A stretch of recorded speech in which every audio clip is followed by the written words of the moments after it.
हे हसण दे की रोवण लियोई तेनू दिता किस दिलासा हो।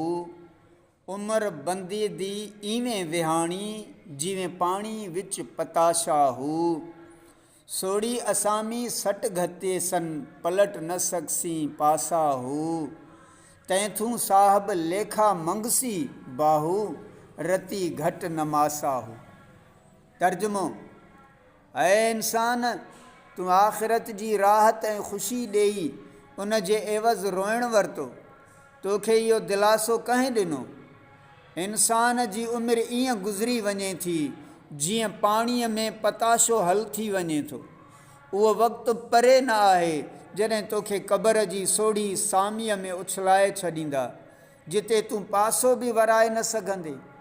ऐं बाहू, उहो मालिक हक़ीक़ी क़यामत जे ॾींहुं तोखां अहिड़ो त हिसाब वठंदो जंहिंमें रती ऐं मासे जी बि घटिताई न हूंदी।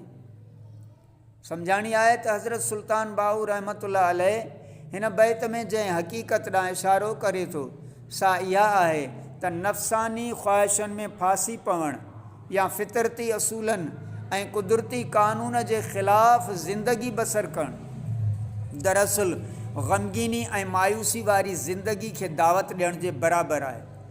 लेकिन क़ानून इलाहीअ जे मुताबिक़ ज़िंदगी बसर करणु ॿिन्ही जहाननि जी राहत जो सबबु आहे।